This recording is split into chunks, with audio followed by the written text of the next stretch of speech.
Talk me through how to go about these conversations with a client to uncover these expectations.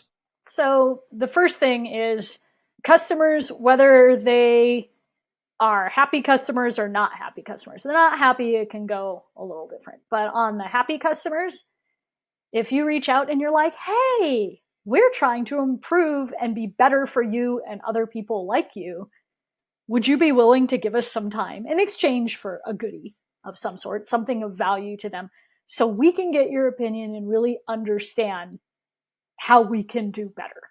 Because we value what you have to say, and you are the kind of customer we would love to have more of. So we want to find a way that we can, serve people just like you better.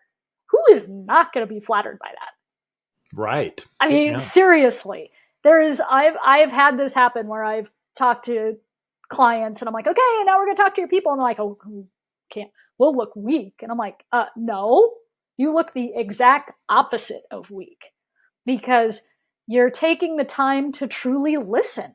And nobody takes the time to truly listen to anybody anymore. So if you're a business and you're reaching out going, hey, I actually want to listen to you and understand how I can serve you better, that's a plus. Now, on clients that are no longer customers or maybe they didn't finish the thing or whatever, again, saying, hey, it's cool. I get that this isn't going to work out for you right now, so I can improve. Would you be willing to talk to me so I can get some feedback and really understand maybe where it wasn't quite a good fit? Maybe there was something we did wrong or whatever. Now, here's the thing. If you, as a business owner, do this, especially if you've directly interacted with the customer, the chances of you getting untainted responses from them, not great, because they already have a relationship with you. They feel that, oh, well, I don't necessarily want to hurt Chuck's feelings, or, well, I kind of already told him these things, so I feel like I'm telling him for the third time, right? But, and maybe they have, right? And you're just not hearing it.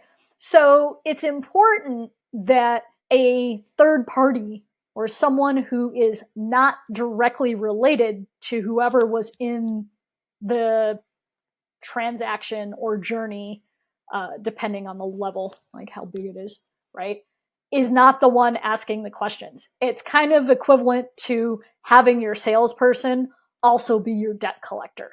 Not a good plan, right? You want the happy people over here, and then you want the person asking the questions and doing the stuff over there. So even if you're doing it internally, you can't be the one asking the customer. You need to have someone else do it. Okay. So let's act a little bit. Let's role play. Not actually, but I want you to mentally get in that spot. You're about to go onto a call and you're going to ask a customer of mine or a customer of a client's, questions, and you're going to spend some time with them. Spend a few minutes and talk about what that interview is like, how you might even ask the questions, and what you're looking for when you talk to a customer of a brand or a client or someone who's bringing you in as a third party person to explore and see what the expectations were and how they lived up to them. Like, take us through that a little bit. What are you thinking? What are you doing? So the first thing is being prepared, because it's not just a matter of, hey, I'm going to hop on the phone and talk to somebody.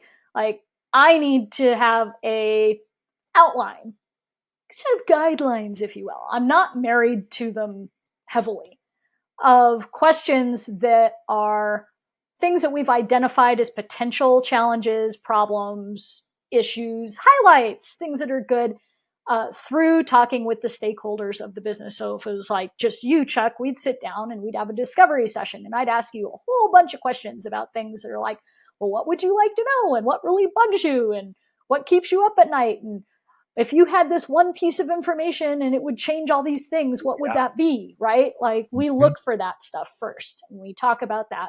And I have a set of questions ready to go, because there's really a limit on how many questions you can have set up, for having a discussion within a 60 to 90 minute time frame. You don't want to be on the phone with somebody for like 3 hours. Even though you could get a lot of data, that doesn't mean it's all good data, right? So the second thing in regards to it is making sure that, and this is the most important thing, and I think this is where a lot of other UX researchers or people who are trying to do this kind of work fail. The most important thing is to make the person on the other side of the call or the meeting as comfortable as possible.